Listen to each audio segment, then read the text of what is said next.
And welcome everyone to the National Humanities Center Humanities in Class webinar series. Tonight's episode is titled Bound by War, How the United States and the Philippines Built America's First Pacific Century. I'm very pleased to be joined by our guest scholar tonight, Christopher Capizala. He's a professor and head of history at the Massachusetts Institute for Technology. And today is May the 3rd, 2022. My name is Andy Mink. Hey, great to see everybody again. I'm the Vice President of Education Programs at the Center. On behalf of my team, Jira and Mike and Meredith, I want to welcome you to what is quite literally the last week of our webinar season. It's been a wonderful 40 episode season. I've enjoyed spending one, sometimes two evenings with you since late August. I appreciate all of you who have continued to join us on a regular basis at the conclusion of your long school day.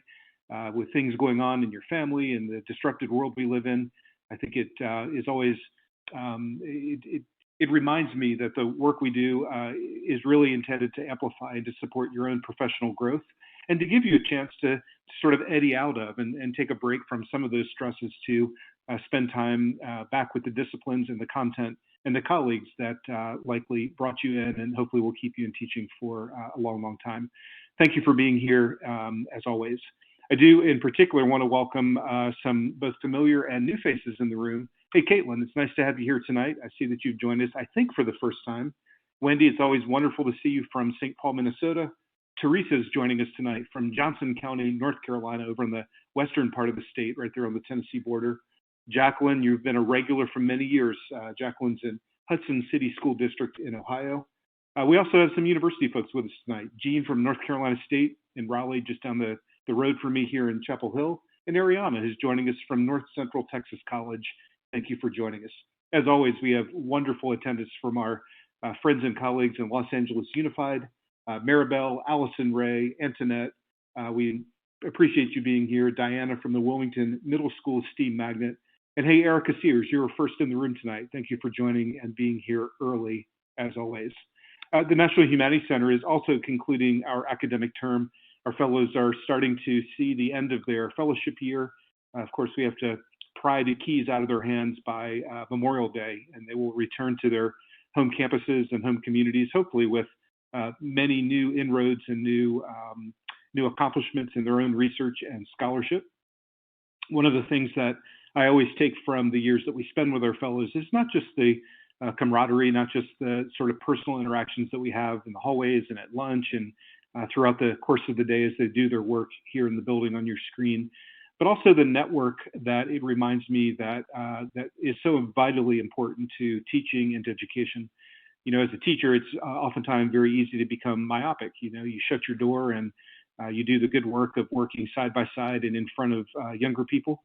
You figure out how to unwrap and unpackage that curriculum in ways that they can understand. And in particular, you advocate for the humanities as really valuable life views and worldviews to better understand themselves and the global community that we live in. But it's that network that sometimes as a teacher, you might forget that you're a part of. Other than social media and your department meetings and doing your bus duties and your cafeteria duties, it's sometimes hard to remember that there's a lot of people across the country who are very, very interested in supporting and amplifying the work that you do. One of those partnerships is one that I'm pleased to have had for at least the 6 years I've been at the center, and that's with Primary Source, located in Massachusetts. I'm very pleased tonight to be joined by Susan Zegler. Susan is a program director at Primary Source, and Susan, I would love for you to share a little bit about Primary Source and the work that you do. Hey, Susan, can you hear me up in Boston? I can. Thank you so much, Andy. Mink, it's really delightful to be here with all of you at last. I just want to say that I don't rhyme with Ron Ziegler, the former Secretary of Defense, maybe, but I rhyme with Tiger. So it's Susan Zeiger, and I'm really pleased to welcome you on behalf of my organization, Primary Source, and to say what a treat is in store for you tonight among our teacher network here in the Northeast and beyond. Christopher Capizala has been a truly favorite presenter over the years on topics related to immigration and the state, the military, and society. As you'll see, those are really key parts of his portfolio as a scholar, including a really exciting collaboration we did with Chris a few years ago that was funded by the National Endowment for the Humanities and NEH Summer Institute that I think some of you on the call may have been a part of, about the U.S. and the world in the 20th century. So I am so excited for all that we'll be learning together tonight from Chris.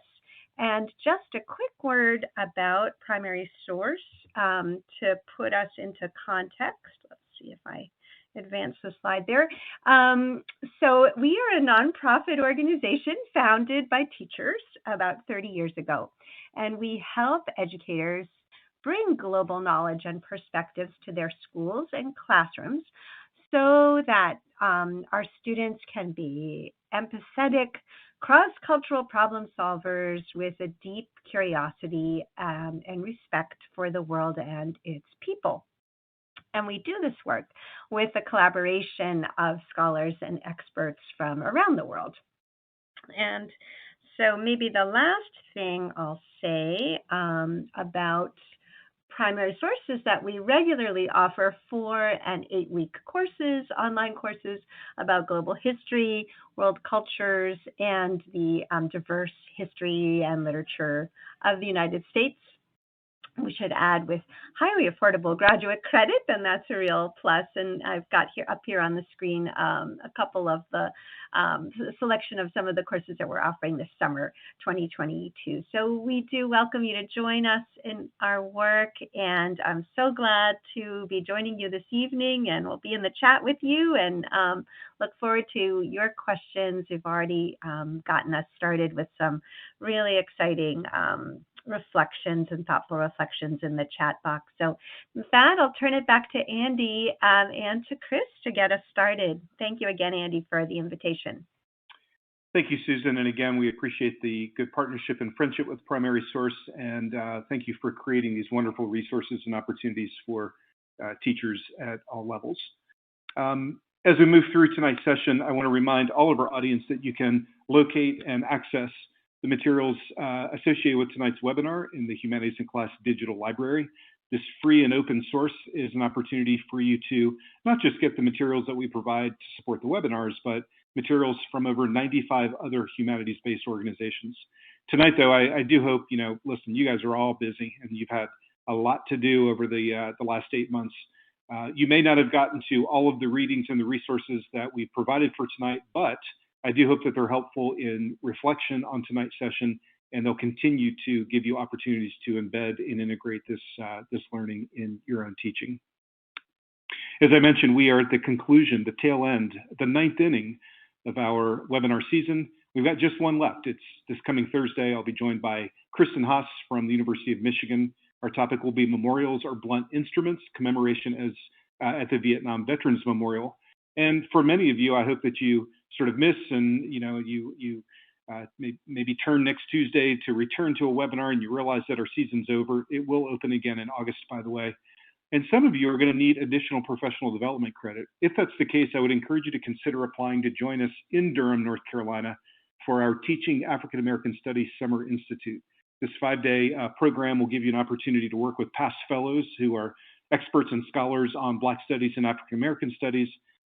They will work with you to better understand the field and to give you a chance to develop curriculum. For the 20 teachers who are selected, you'll receive a stipend, plus all of your travel will be covered, including your hotel, your meals, and your flight/mileage. We are accepting applications until May the 13th. We'll be announcing this first cohort the week afterwards. I put the link in the chat box to give you a chance to review the application process.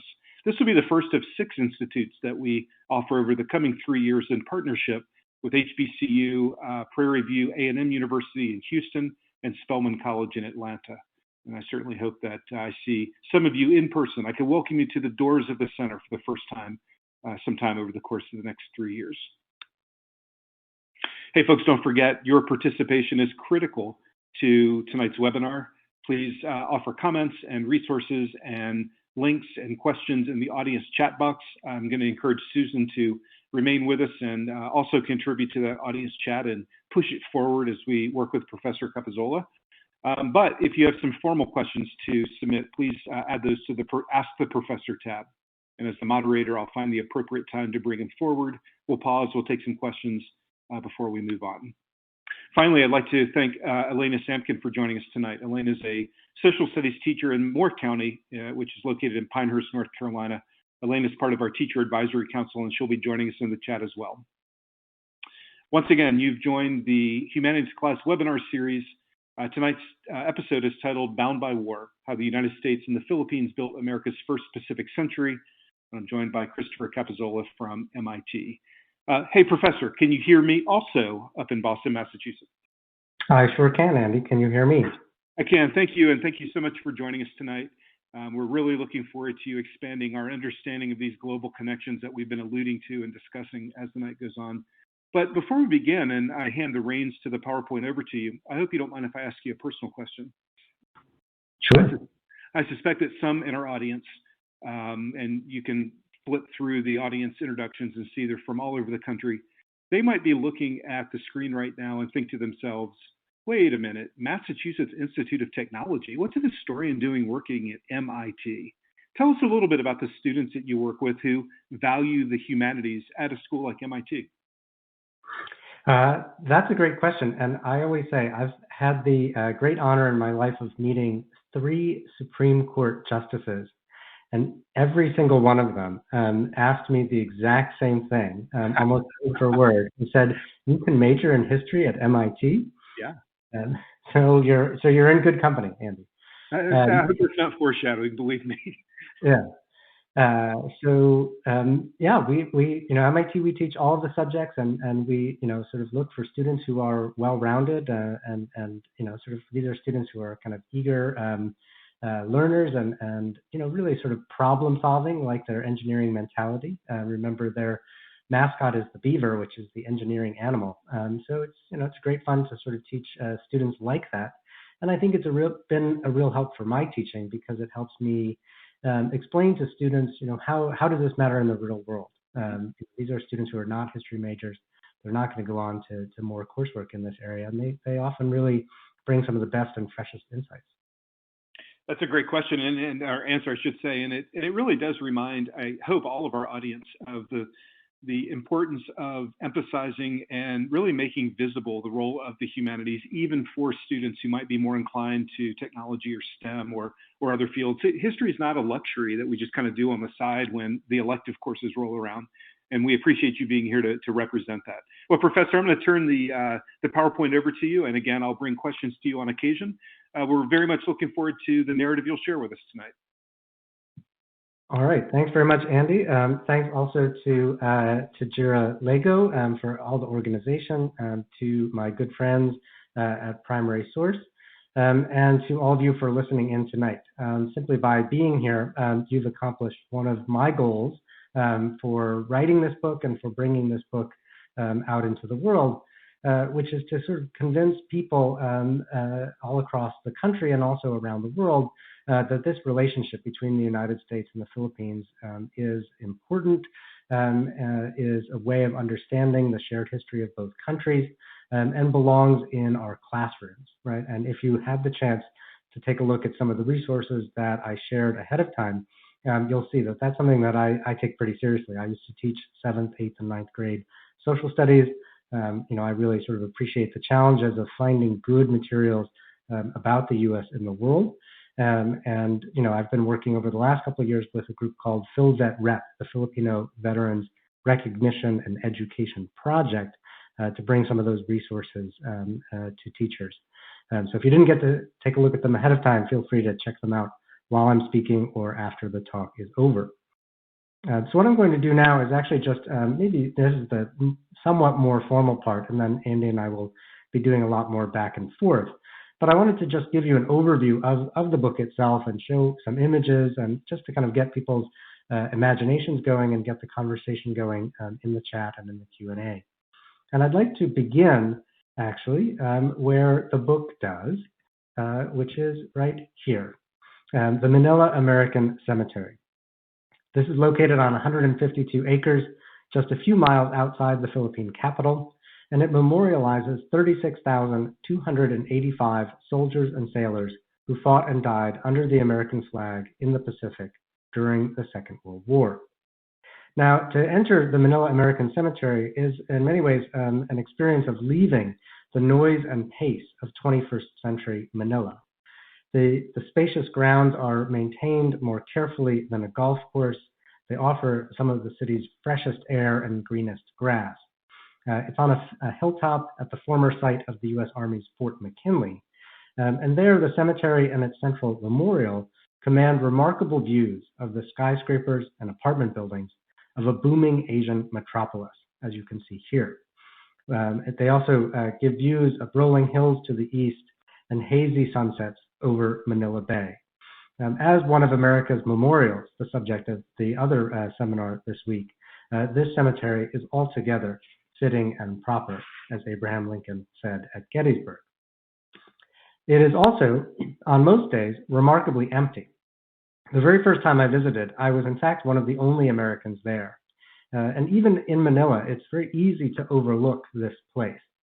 The neighboring Fort McKinley, which you see in a historic postcard here, is long gone, turned over in 1949 to the Armed Forces of the Philippines, and in fact, most recently replaced in part by an upscale shopping center known simply as the Fort. Now, nevertheless, in the quiet moments that predominate on that Manila hilltop, the names of the Pacific War dead tell a shared history of two nations bound not by one war, but by a century of war. As the stones attest, the U.S. military has been in the Philippines for a long time, starting in 1898, when America conquered the Spanish colony and annexed it to the United States after suppressing the Philippine independence movement, as you see here. And then in the years from 1898 to 1946, when the Philippines was a U.S. colony, and in the decades since independence, when the Philippines has been a crucial American ally in Asia. Now, one of the things that I trace in Bound by War is the fact that as Filipinos have been in the U.S. Armed Forces for just as long as Americans have been in the Philippines. Beginning in 1899 and continuing to this day, hundreds of thousands of Filipinos and Filipino Americans have served under the American flag. Some of the first were the Philippine Scouts, recruited into Uncle Sam's service by Army officers who were eager to defeat the Philippine independence movement that they dismissed as a mere, quote, insurrection. And by the 1920s, in fact, the Philippine Scouts outnumbered U.S. soldiers in America's Pacific territory. At the same time, between the two world wars, thousands of Filipinos joined the U.S. Navy, nearly all of them restricted to bottom-rung positions as cooks and stewards. The Second World War called up hundreds of thousands more. About 7,000 Filipino migrants in the United States joined the U.S. Army's 1st and 2nd Filipino regiments, most in California and Hawaii. More than 120,000 in the Philippines served in the ranks of the doomed Philippine Commonwealth Army that met the invading Japanese force in 1942. At least 70,000 men and women fought in guerrilla movements that battled Japanese occupation between 1942 and 1945.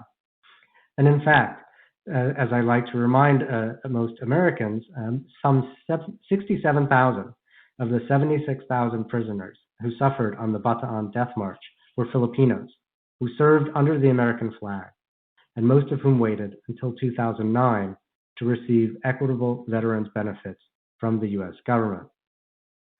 So this is a crucial story of U.S. colonialism and the relationship with the Philippines, but it doesn't end in 1946.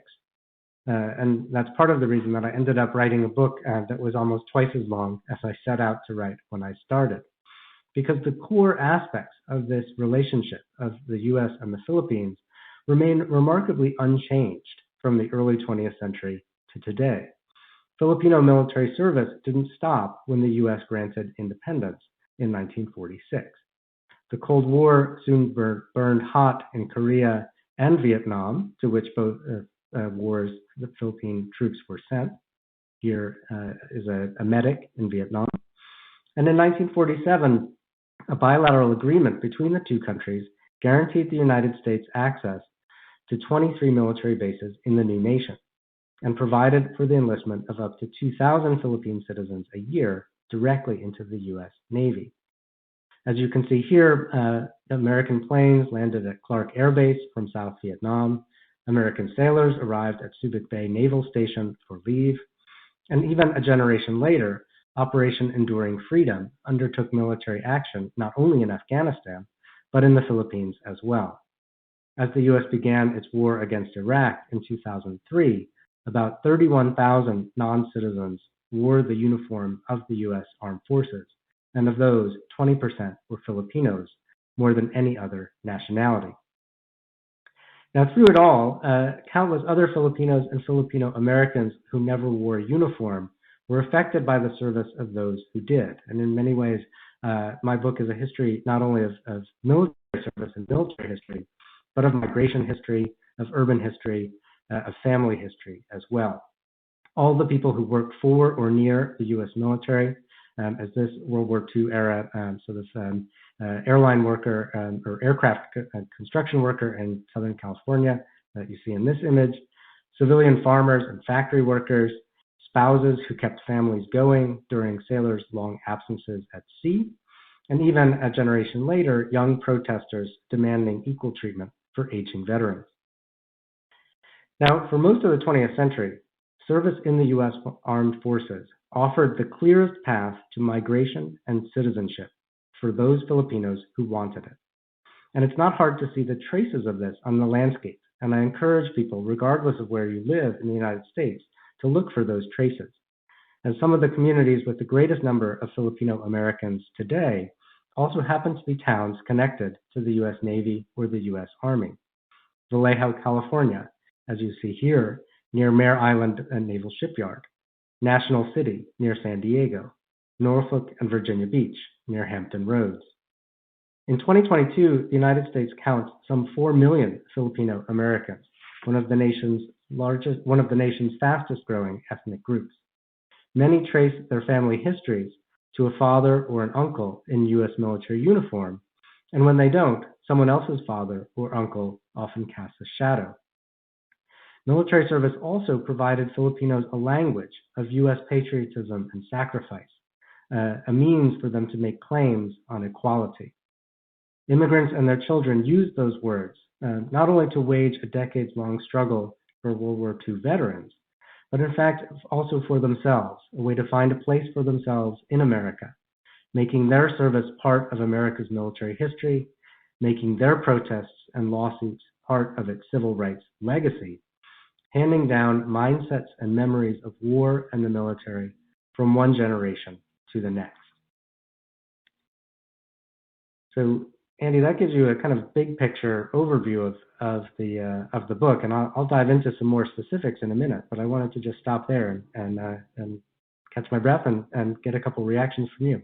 Yeah, please do. Thank you, and take a moment and take a sip of water. And again, I'm going to remind the audience to use the Ask the Professor tab to submit some formal questions. Professor, I am familiar with this, and I think it might be interesting to our audience. Lois, I appreciate you noting this. Lois is from Grants Pass, Oregon, noting this in the chat box as well. The American Battle Monuments Commission does a great job of maintaining these sites of memory around the world. Can you tell us a little bit about the work the ABMC does, in particular, maybe reflect on Manila as the example? Yeah, the ABMC, which is noted in the audience chat there, is a sort of a crucial organization that maintains sort of military cemeteries and other memorial spaces, particularly those outside the United States. It actually dates in its most crucial phase to the years after World War I. A topic that both Susan Zeiger and I have kind of an interest in and teach about. And as you can see from this image that we're projecting here, this is a really sort of physically beautiful space, and one to which sort of both Americans and Filipinos have turned frequently. And in fact, right next to the Manila American Cemetery is in fact a sort of Philippine National Cemetery where that is also sort of another beautiful site and destination. And I think these two are very closely tied together as sites. Fantastic, thank you. And of course, they're not only wonderful sites to visit in person, like Normandy, but they also have some really wonderful digital resources for our audience. Why don't we move forward into part two? And again, I think our audience will start to contribute some questions, and we'll pause and turn to them. All right, thanks. So one of the things I thought I would do in the next section is focus really in particular on sort of the Philippines as a chapter in American constitutional history. This is a bit of a departure from the main theme of the talk, but knowing that people are sort of looking for places where the Philippines as a country and Filipino Americans kind of fit in U.S. history and world history may find this useful in their own sort of curriculum and lessons. And my big point here is a request for sort of K-12 teachers whenever they can to teach Philippine and Filipino American history in more than just 1 week of the syllabus. Often there's a sort of a chapter in a history textbook about the wars after 1898, the Philippine-American War, and itself often focuses too much on sort of the U.S. perspective and not enough on Filipino or Cuban or Puerto Rican perspectives. But what I want to do now is give you a sense of how this is part of the broad history of the 20th century. And this was because the Constitution, in many ways, sorted citizens from aliens, drew boundaries between states and territories, and at the same time, Filipinos and Filipino Americans used the Constitution to make claims for liberty and equality across that long century of U.S. history.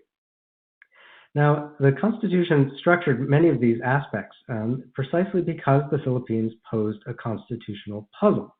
In 1898, in the midst of the nation's debate over what to do with the former territories of the defeated Spanish Empire, Puerto Rico, the Philippines, Guam, Samoa, the status of the new territories posed thorny questions about migration, trade, and federal-state relations, all enduring questions in U.S. civics. The question, does the Constitution follow the flag, was famously asked by William Jennings Bryan when he ran for president on an anti-imperial platform in 1900. But it was to Secretary of War Elihu Root, who you see here on the right, along with Philippine Governor General William Howard Taft, who you see here on the left, atop a carabao, a water buffalo. And these two were among the key theorists who provided the intellectual foundations for the transformation of the United States from a republic into, at least in the Philippines, an empire. It was also Root, on the right, who provided the one-liner to answer Bryan's inquiry. He said, "The Constitution indeed follows the flag, but," he quipped, "it never quite catches up."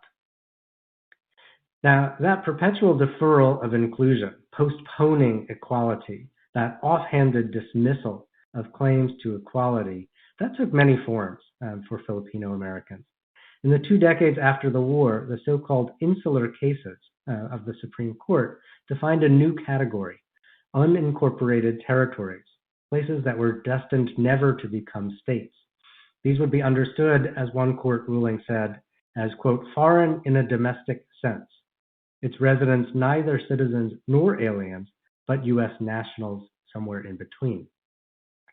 But that's not all. It didn't just go in one direction, right? It went the other way too.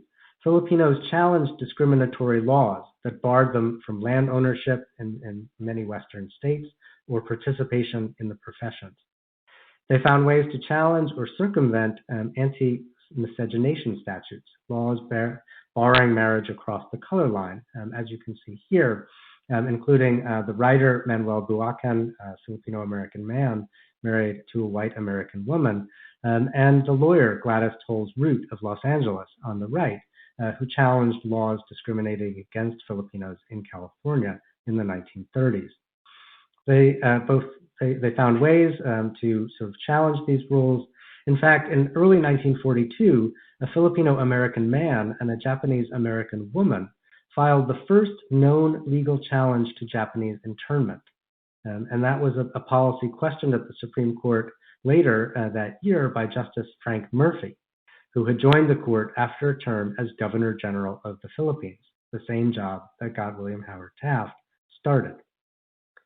Now, after 1946, with independence, the continued presence of U.S. service personnel at military bases in the Philippines posed legal questions about criminal jurisdiction and the reach of federal minimum wage laws. And here in the United States, Filipino Americans, such as Ernesto Mangaoang, challenged laws that unfairly targeted them for deportation, laws later that discriminated against them on the basis of distinctive English accents, and laws, in fact, that terminated hundreds of airport security personnel in the days after the September 11th attacks.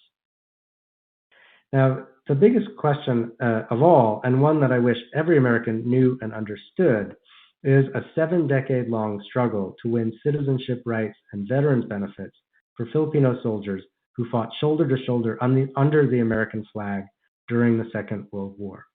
Now, I'm going to turn to that in a second, but I thought I would stop here again and turn things back to Andy. Thank you, Professor. We do have a question that's come in. This question comes from Jacqueline. Jacqueline, again, is in Shaker Hills, Ohio. And she's wondering, Jacqueline, forgive me, I'm going to reframe your question a little bit or paraphrase it. She's wondering how either the curriculum or the teaching in the Philippines emphasizes kind of contribution to the context that you're describing. How do they teach this in the Philippines? That's a great question. And in fact, the answer is that it's taught in many different ways. Formally, World War II obviously plays a crucial role in sort of how Filipinos learn their history in the Philippines as a turning point of U.S.-Philippine relations, as a moment framed often as, quote, liberation, right, in which American and Allied forces liberate the Philippines from the Japanese Empire. There are also complicated histories of the Philippine-American War in 1898, of World War II, and later that students in the Philippines grapple with and how it shaped their own national histories. I will also say that the service of Filipinos in the U.S. Armed Forces is one that is often held up as a sort of great opportunity and as a great cultural bridge between the two countries. There are also some who criticize it, right, and say, and point out that these are Filipinos who are fighting in the armies of the country that colonized their own. So I think it's an ongoing debate in the country about how it's remembered, but it's certainly not unknown in the Philippines. Yeah, thank you. And by the way, professors, I bring you questions if these are topics that you may or may not talk a little bit later on. Please, we can just pin them as well. This next question is a little bit of a tag on to the last one. This comes from Mary in Knoxville, Tennessee.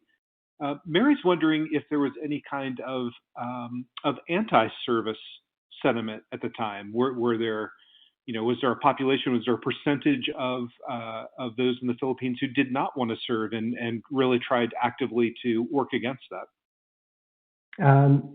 And well, certainly in the, I think it's worth remembering in the first sort of phase of this story, from 1898 to at least 1902, that the United States is fighting against the Philippine Revolutionary Army, right, which has declared a Philippine Republic, declared its own independence both from Spain and the United States, and sought to sort of be the first independent sort of country independent republic in Asia.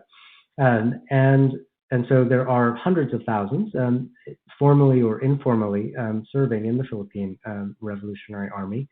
And many of them were very critical of the Philippine Scouts, right? The first ones.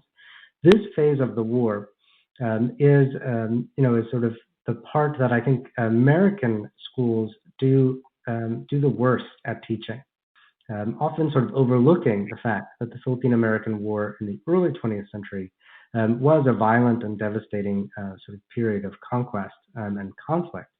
And it often sort of gets very short shrift. And part of the projects that we've been working on have been sort of trying to retell that story.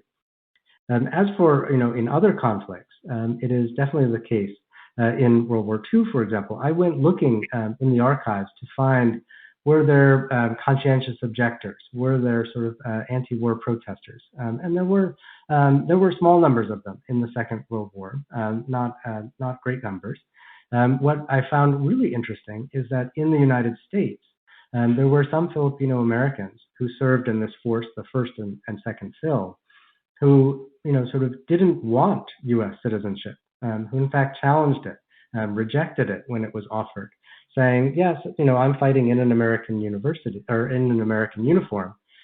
Yes, I'm fighting against Japan, but I'm not fighting to become an American, right? I'm fighting to liberate my homeland of the Philippines from both countries, right? And sort of hoping that the Philippines would be independent as it became in 1946. Great, thank you. Armin, who is with us in many of our webinars, Armin's a teacher in Los Angeles, noted that after growing up in the Philippines, can say that World War II and helping of the U.S. had a very positive outlook, although the occupation was not looked on in a positive light. Thank you for that comment. Next question comes from Allison. Allison's in Salt Lake City. Allison's wondering about, there's a common sort of early to mid 20th century narrative of the U.S. efforts in world wars around the home front. What was the home front like in the Philippines during this same time? We've sort of talked about those who fight, but what about those who don't? How did they contribute? Well, I think in the Second World War, it's important to remember that there really isn't a home front in the Philippines because the Philippines is invaded by Japan and occupied. And so, in fact, the experience of Filipinos, not only in big cities like Manila, but across even the countryside and into the mountains, is really one of physical deprivation, right? There's not necessarily enough food. There's danger. There are sort of challenges of knowing who to trust, right? Some people are siding with the Japanese. Some people are siding with the guerrillas. Those political conflicts become very tense and very dangerous for many people. It's also a moment, that leads to when the United States and the Allies reinvade in 1944. This is a moment of real devastation that the country is physically destroyed in the war, particularly the battles between the United States and Japan to control Manila in 1945. And in many ways, the impact of that on the post-war Philippines is really kind of crucial. And that's in part one of the things I'm going to get to in the next section. Great. A few more questions before we move on. This one comes from Elena. Elena's in Pinecrest, North Carolina. She notes that Puerto Ricans were given American citizenship in 1917. Why was it different for Filipinos? That is a great question. And in fact, in some ways, that's a question that I grappled with and got me started in many ways in researching both of these areas. In the years in 1917, the so-called Jones Act sort of incorporated Puerto Rico into the United States and made Puerto Ricans U.S. citizens. They too had shared this sort of intermediate identity as nationals before that. That had as much to do with sort of global politics and the coming of the First World War as anything else. A related act with the same name, the Jones Act of 1916, had been adopted in the U.S. Congress to apply to the Philippines, which promised the Philippines eventual independence. Notice it's 1916. It takes literally 30 years for that promise to be fulfilled. But it is certainly, there was in that never an intention by the U.S. Congress to grant U.S. citizenship to Filipinos. Great. Last question, Professor, before we move on. This one comes from Sundina, also in Southern California. You mentioned that Filipino soldiers did not receive veteran benefits until 2000. Did Filipino American veterans receive benefits from the GI Bill? I'm going to just dive into this next section because that I think may answer it. because I really want to kind of make sure that I share this history of Filipino World War II veterans and their experience, and hopefully I'll address that, and if not, we'll get to it in the next section. Great. All right.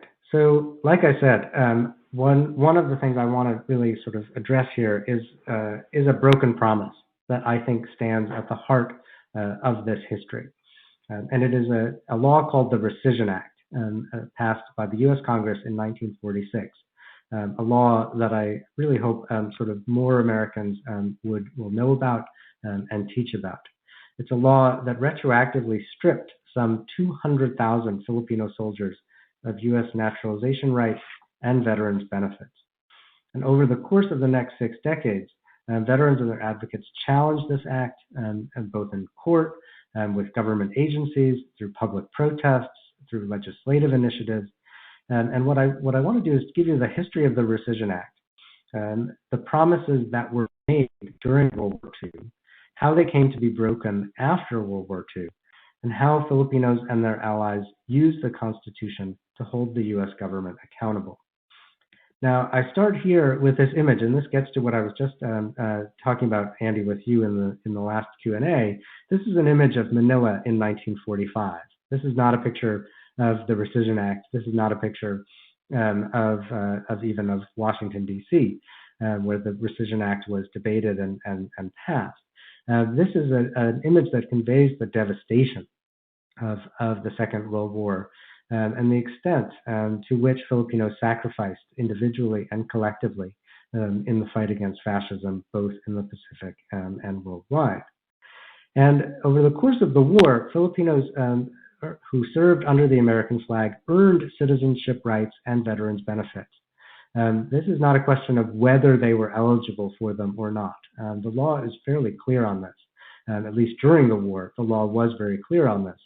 Not only in U.S. law about citizenship, executive orders issued by President Franklin Roosevelt and Philippine President Sergio Osmeña, who you see on the right, and field commands issued by General Douglas MacArthur, who you see here on the left.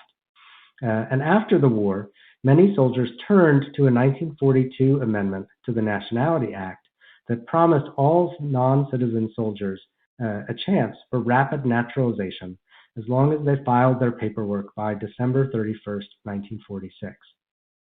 Now, around the world, over 140,000 immigrant soldiers and sailors from dozens of countries gained U.S. citizenship this way during the war, and by doing so, gained access to U.S. veteran benefits, including the GI Bill.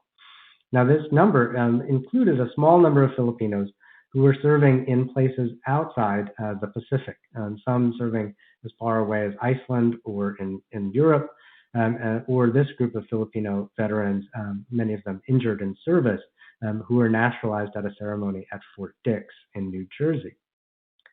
Now, very few were naturalized in the Philippines itself, and this is one of the sort of first part of the broken promises, that in order to sort of naturalize someone as a U.S. citizen at this time, there had to be an immigration officer.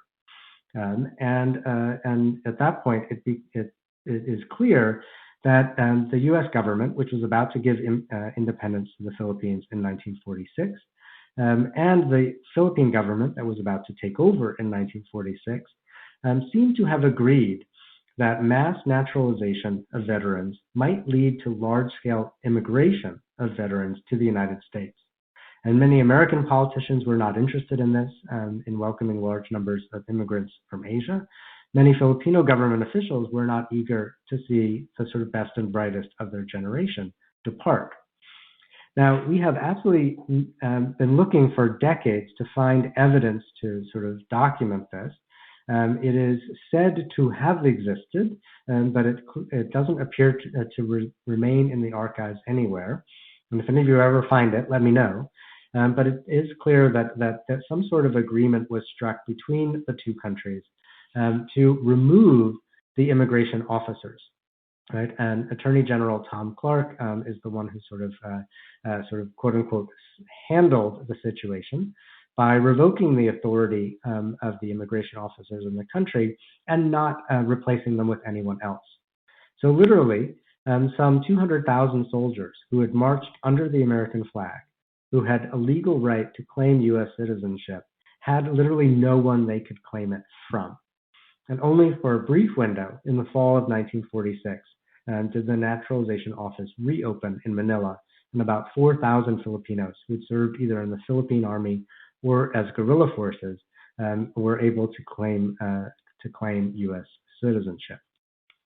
Now, one of the things that this did is it essentially broke a promise that had been made by MacArthur, by Osmeña, by Roosevelt, by the U.S. Congress for closing large-scale naturalization and migration, but also denying basic rights to Filipino soldiers who had marched next to American soldiers at places like Bataan.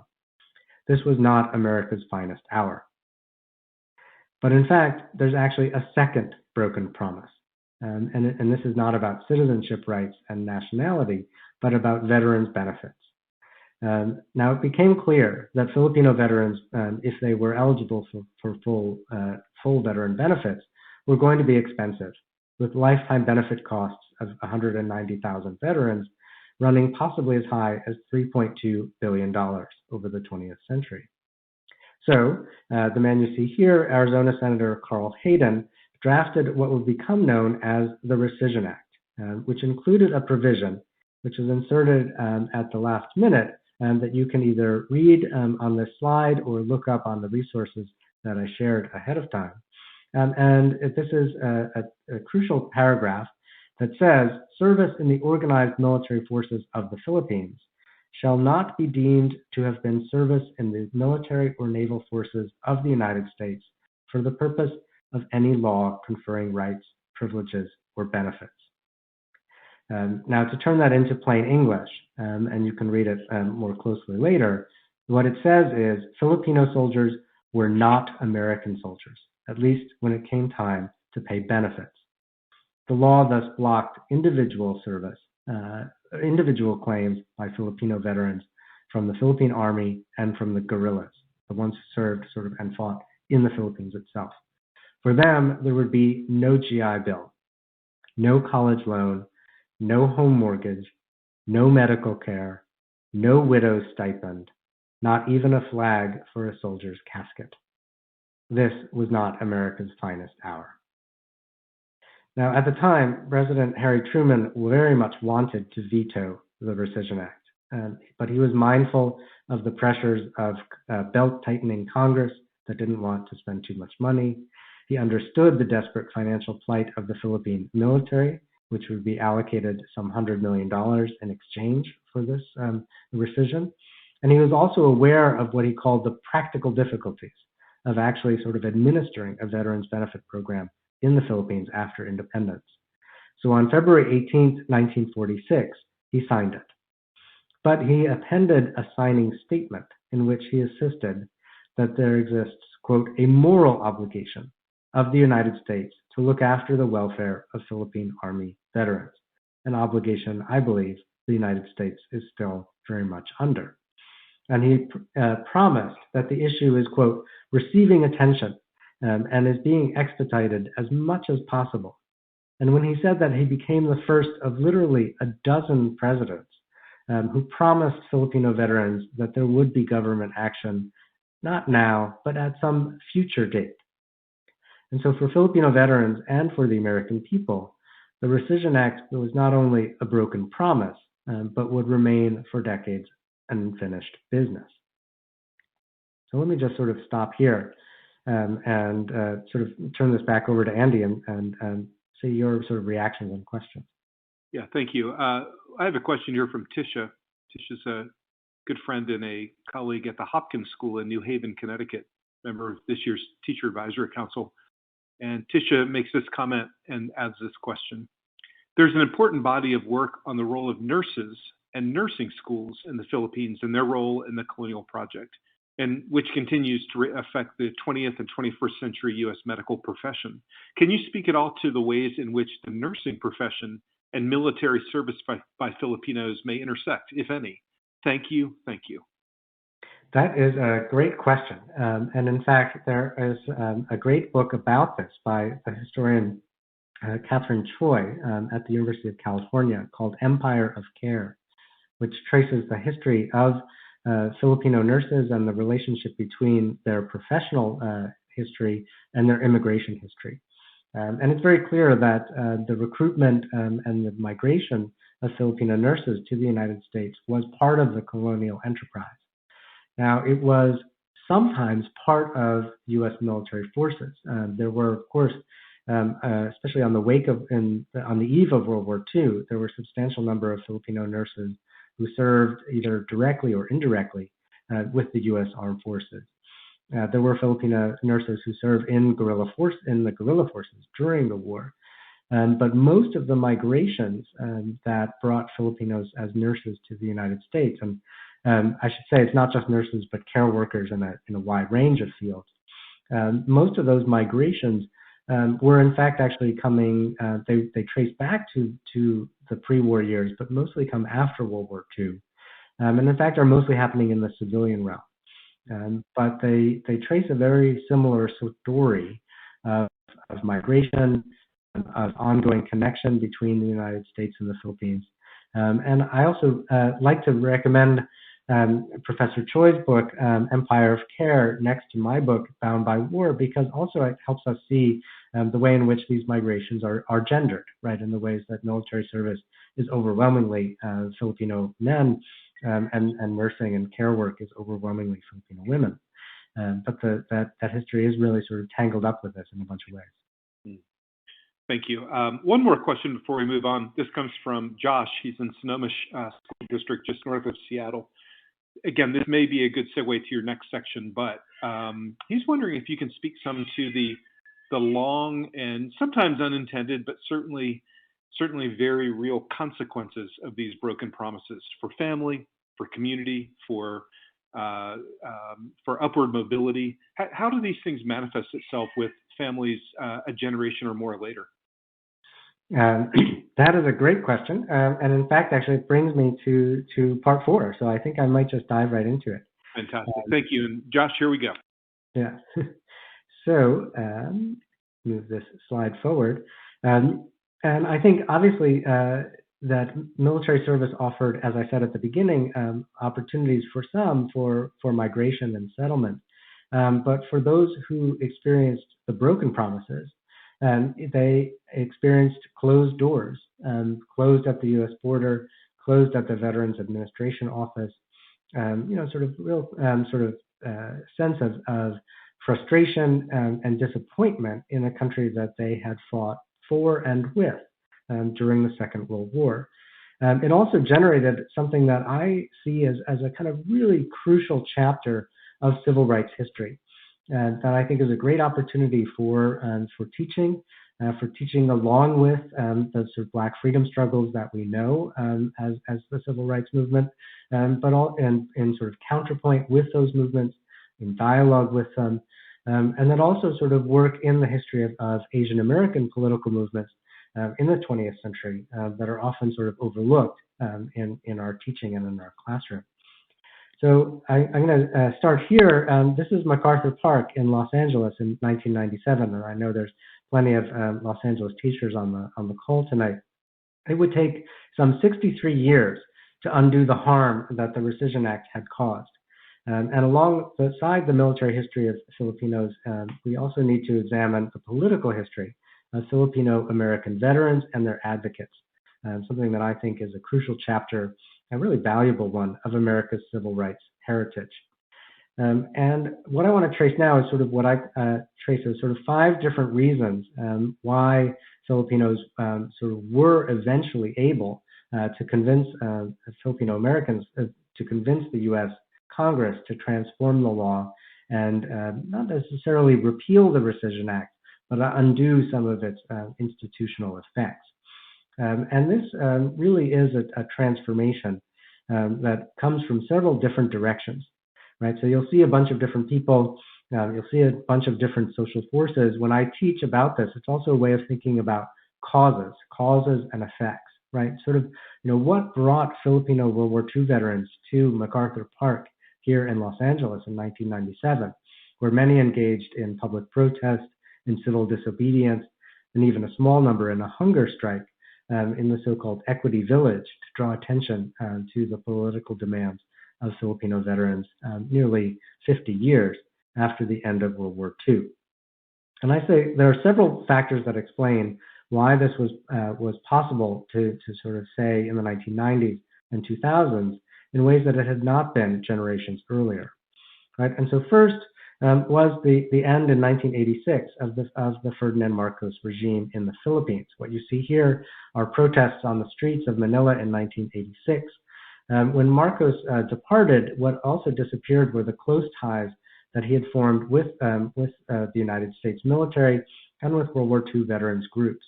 And suddenly now supporting Filipino World War II veterans no longer implicitly signed you up with one side or another in Philippine politics or even in Filipino American and diaspora politics. And in fact, the veterans issue became an important way to sort of bracket political controversy and to sort of unite Filipino and Filipino Americans around the need for veterans benefits. Now, this is also related at the same time to the end of the Cold War in 1989 and the closure of U.S. military bases in the Philippines after 1991. What you see here is an image of Clark Air Base, and it was closed not only by the abrogation of the treaty in 1991, but in fact by the explosion of a massive volcano, Mount Pinatubo, in July of 1991. And you can see the damage and the impact that it had at Clark Air Base there. Setting the volcanoes aside, nonetheless, the substantial presence of U.S. forces in the Philippines decreases and also brings about a drastic decrease in U.S. foreign aid budgets to the Philippines. And for decades, that sort of Cold War relationship had been the path that Philippine politicians had pursued to win funds for veterans, and not always with great success. But now, whether they were in Manila or Washington, Filipino veterans and their supporters understood that this old Cold War language of aid, of alliance, of dependence was not going to yield any results, and that new approaches were going to be necessary. And this intersects with transformations that are happening in the United States itself and new social movements that emerged in the 1960s. This is activism that we can see in many places all across the United States. It's very visible in California, and in particular in the Bay Area, as you see here.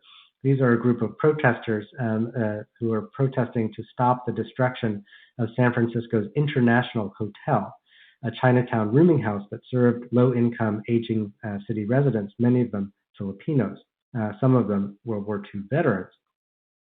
This activism reflected both the civil rights movements of the 1960s and the ethnic revival that came in the 1970s, new attention to immigration in the wake of the 1965 Immigration Act. And we can see this in many places. In the United Fruit Workers, grape strikes in California, student strikes in places like San Francisco State College in 1968, the efforts that you see here to protect San Francisco's International Hotel, and a citywide and, in fact, regional activist collective. Now, this was an explicitly pan-ethnic movement that called itself Asian American, not just Filipino American. This brought sort of more allies, more visibility, new agendas, and in fact, dialogue between different Asian American groups in the United States. One crucial moment comes in 1988, when those who had experienced wartime Japanese incarceration won a major victory with the passage of the Civil Liberties Act of 1988 that offered redress to those who had experienced internment. And after that, Filipino veterans advocates suddenly began to think, maybe Congress can do something for us. Now, in order for Congress to do something for Filipino veterans, they needed doors on Capitol Hill to knock on. And over the course of the 20th century, they developed those. Right? And this is where I think it's really important, as we're teaching, to move back and forth between what's happening among activists on the street and what's happening in the halls of power on Capitol Hill. And here, it's a question of both demography and political power. Over the second half of the 20th century, right, and particularly after the Immigration Act of 1965, Filipino populations in the U.S. continued to increase. reaching about 2 million by the late 1980s and about at least 4 million in the 2020 census. And as we see here, Asian Americans increasingly found representative voices in Congress. Not always Filipino American, often Japanese or Chinese American, including long-serving figures such as Senator Daniel Inouye from Hawaii and Daniel Akaka, Representative Norman Mineta of California, who I should mention in the news passed away earlier today at the age of 90. And on the right, Congresswoman Patsy Mink of Hawaii, who are sort of some of the crucial founders of what became the Congressional Asian Pacific American Caucus in 1994. And they collaborated with other representatives and senators who served large Asian American constituencies, even if they themselves were not Asian American, including representatives in the Bay Area and others. The crucial ally was Representative Bob Filner of San Diego. And as they sort of had more and more constituents to attend to, and as you can see here in this image, as they developed more seniority, more power, and more sort of control over Senate committees and House committees, they started to have sort of more sort of voice in Congress. And that gives sort of the activists on the street powerful allies on Capitol Hill. But the other thing that needs to change, and the fifth factor that I think is really important, is that the culture changes as well. Right? And here I point to the 1980s and particularly the 1990s and the 50th anniversary of the Second World War, that created a kind of new embrace of the so-called greatest generation, right? Recognizing the Second World War generation as the sort of metaphor qua non for heroic American citizenship.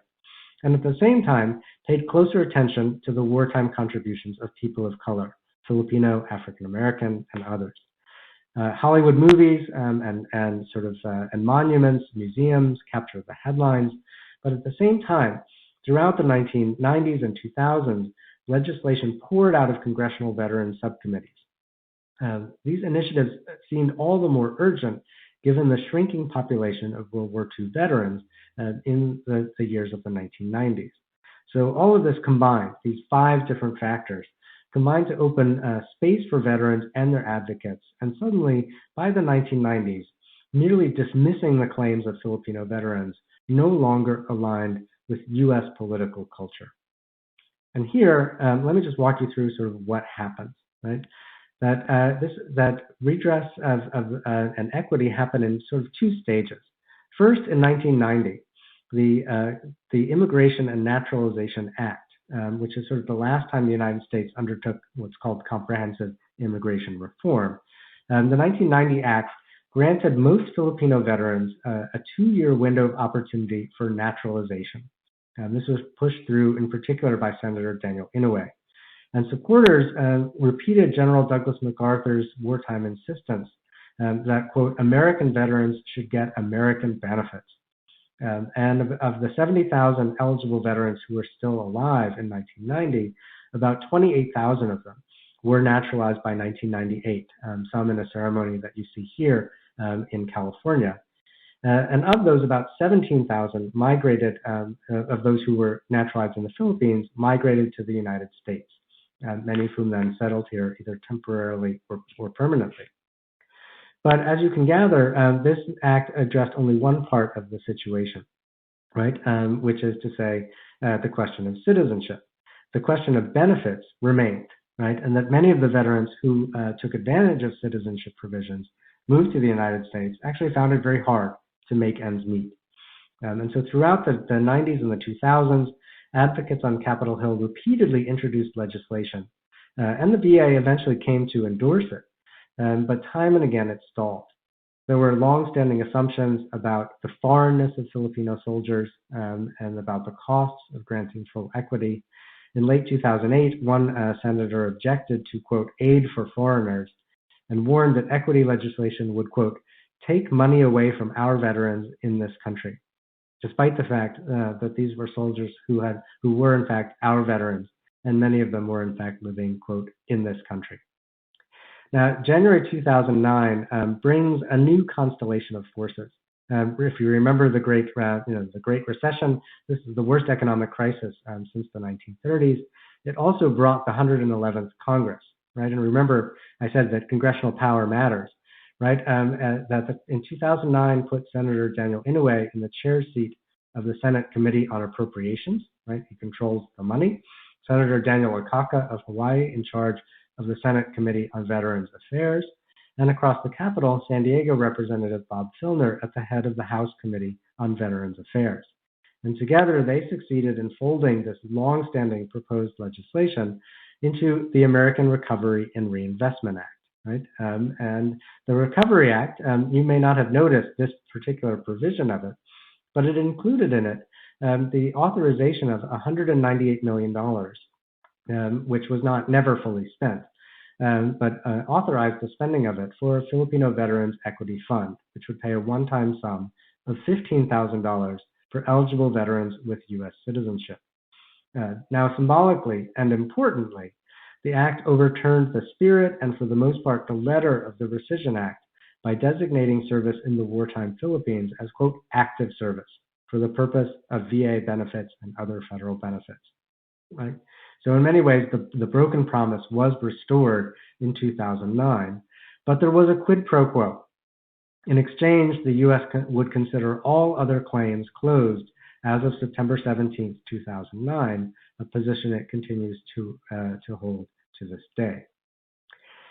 Now, in public, after equity in 2009, veterans and their advocates celebrated, but behind closed doors, the conversation was more difficult, in fact, sometimes even bitter.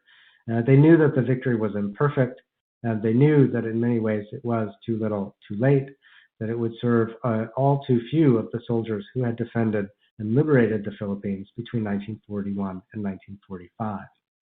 Now, of the estimated eligible population in 2009 of Filipino World War II veterans was now down to somewhere between 15,000 and 18,000 people, less than 1/10 of those who had served. The passage of time and the challenge of documenting guerrilla service with paperwork 7 decades after the fact meant that the VA released payments for only some 12,400 applicants, although there are, sort of a few more petitions still going through the pipeline. Now, at the time of 2009, the achievement of these payments came with flourishes of nostalgia and back-patting patriotism. Representative Michael Honda, the chair of the Congressional Asian Pacific American Caucus, boasted that, quote, after a decades-long struggle, veterans have finally received the recognition and compensation they deserve. It had all the makings of a happy ending, and on some level it was. But I like to give the last word to Lillian Galedo, co-chair of the National Alliance for Filipino Veterans Equity, who I think was more right than she realized when she described the sort of equity acts of 2009 as, quote, yet another beginning. And in many ways, the Filipino World War II veterans themselves will soon fade into history. And in fact, some of the remarkable individuals that we interviewed for the Oral History Project that I shared with you have in fact passed on since we interviewed them 2 years ago. But the constitutional struggles that they embodied and the bonds that they built between the U.S. and the Philippines are, I think, sure to continue. So let me just stop there and turn things back over to Andy. Thank you so much, Professor. Again, I'm going to encourage everyone in the audience to drop some final questions into the audience tab. While folks are flexing their fingers and getting ready to add those, I'm going to bring the first question from Bobby. Bobby's in Portsmouth, Virginia. And Bobby's wondering, in your opinion, and from your perspective, what would be next? It's 2022. What would you like to see next to continue promises fulfilled? That's a great question. And I would, I guess, point in two different directions. So one would be in the direction of U.S.-Philippine relations, and the other would be in terms of sort of getting this history right. So on the first point, I think that there are obviously news in Russia and Ukraine dominates the headlines today, but there are sort of real tensions and open questions about sort of politics and international relations in Southeast Asia and in sort of the so-called South China Sea or West Philippine Sea. And there's a potential for real conflict that could sort of require the United States and the Philippines to sort of clarify their relationship with one another. Relations between the two countries have been, at the presidential level, somewhat fractious over the last decade or so, spanning more than one Philippine president and more than one U.S. president. This is a bipartisan sort of point of tension. And I think there's a sort of real need for a reset of U.S. and Philippine relations, and one that I think will be best accomplished by sort of the two countries greeting one another as equals. And then I think there's still a long shadow of colonialism and of unequal political relationship between the two countries.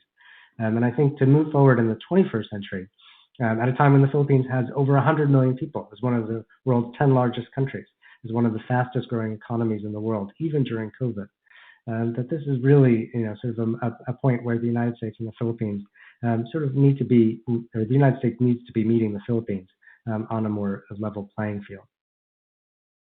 Great, and I think you also mentioned in your initial response to this what we can do to tell that story right. What can we as educators do? You've presented a wonderful, century-long view. What would you want our educators to really take away to make sure that their younger students, regardless of age, where they might be, some big key takeaways that you'd like us to keep in mind? Yeah, that is, I would point to a couple. Let me just give a couple and then we'll, turn it back to you.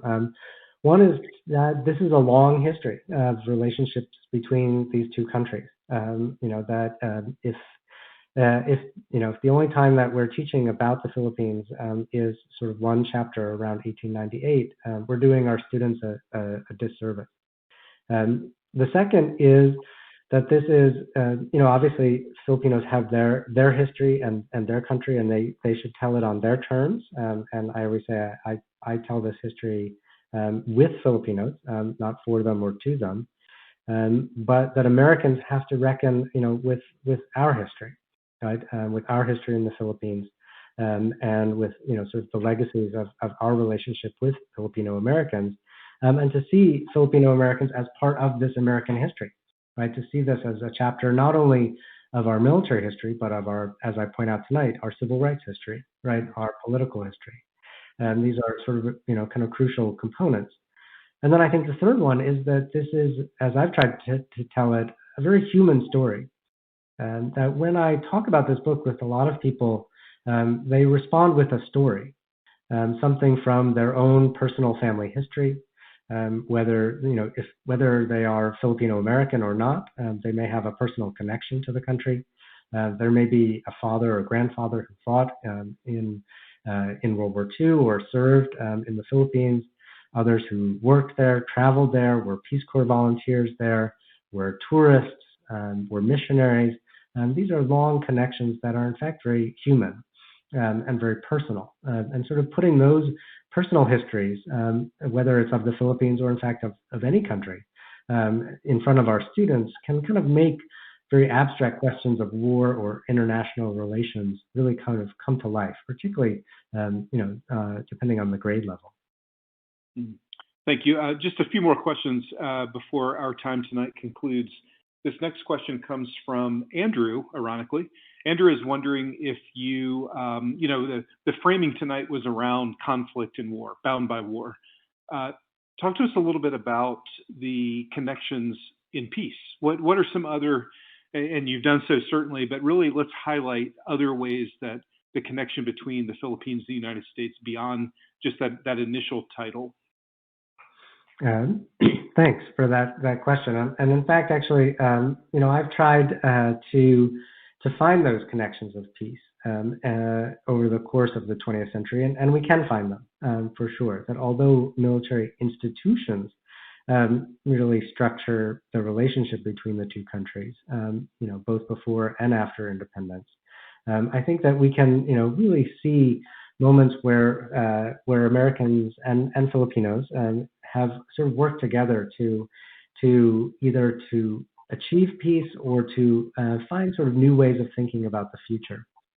So I tell one story about Carlos Brahmalo, who did serve in the Philippine Army, was a close ally of the U.S. military during World War II, but then later became a kind of leading figure in the formation of the United Nations, sort of imagining that as a kind of crucial institution for peace in the post-war era. At the same time, there were others. Another important figure I turn to is a man named Lorenzo Tañada, who was was a lifelong critic of the U.S. in the Philippines, who sought a kind of sought to bind the two countries together in peace by sort of making connections with sort of peace movements in the United States, both against the Vietnam War, against the nuclear bomb, against U.S. military bases. So you can find these sort of efforts at peace across the political spectrum, not only sort of fighting in combat, but in fact actually working together for a better future. Great, thank you. This question comes from Monica in nearby Durham, North Carolina, just down Tobacco Road. Monica's wondering, gosh, I'm sorry, this question just out of sight. Let me get back to that audience chat before it disappears. Monica's wondering if you can talk to us a little bit about who the leading advocates for this might be in the current U.S. political environment. You mentioned several, including Patsy Mink, who are no longer with us, no longer serving. Who has taken up the mantle of these issues? That is a good question, and I think I have drawn an enormous amount of inspiration from my sort of volunteer work with this group, the Filipino Veterans Recognition and Education Project, PhilVet-Rep, which is kind of a joint effort, and its three main leaders are a kind of great cross-section of the people who've advocated for Filipino veterans.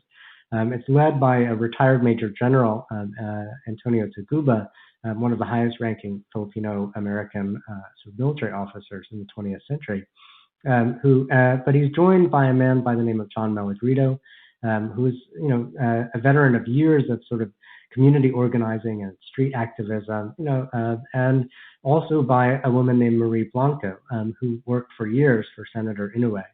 And the three of them, I think, are in some ways representative of the kinds of people who are doing this work. There are, not always famous names of people who are doing this. These are, kind of people who are, in their local community, who are providing, sort of meals to veterans in sort of veterans shelters even, or veterans homes. There are people who are working sometimes often in churches, in community centers. So I think that it can be found in communities across the country, obviously particularly more where there are still some Filipino veterans who are with us. But many are sort of picking up the next generation of kind of carrying on this memory and really kind of making it part of the future. Thank you. Last question, Professor. This comes from me, actually. I'm curious, what's your next project? What are you working on now that either extends this work and interest or maybe breaks some new ground? What's your new book going to be about? That is a good question, and that's pretty hard to answer in the middle of COVID. I will say I have really been sort of inspired by the effort of kind of bringing this book out from between the two covers of a book to all the different platforms that it can be on. So in addition to the kind of digital exhibition and the lesson plans, I'm really kind of working to, in the hopes of creating some other sort of public-facing enterprise, whether it is a museum exhibition that's related to this, or even a documentary. Spoiler alert for those of you, if you've spent some time on the website and liked the visual look of it, one of the things that we're hoping to do is to create a kind of middle grade, young adult graphic narrative version of this for readers. So I think that, I will probably go back to some more work on sort of on war and politics when the archives are more available. But for right now, I want to kind of keep getting this story out to as many people as I can. And K-12 educators are my #1 target audience. Professor, thank you so much for joining us tonight and sharing this story. We appreciate you walking us through the complexities, but also giving us some insights. Thank you, Professor. Thank you. And I want to thank our entire audience for joining us tonight. Please do follow the National Humanities Center and also check out Primary Source for good resources, high quality resources that will allow you to explore these complexities. You can follow us on social media. You can also sign up for our newsletter or simply check in on our website. As I mentioned earlier, we have just one more webinar left in this year's season. Join us 2 nights from now, Thursday, May 5th. I'll be working with Kristen Haas from University of Michigan. The title of the last episode is Memorials Are Blunt Instruments, Commemoration at the Vietnam Veterans Memorial. Thank you, everybody, for joining us tonight. Please have a great day at school tomorrow. We hope to see you again in the Humanities in Class webinar series.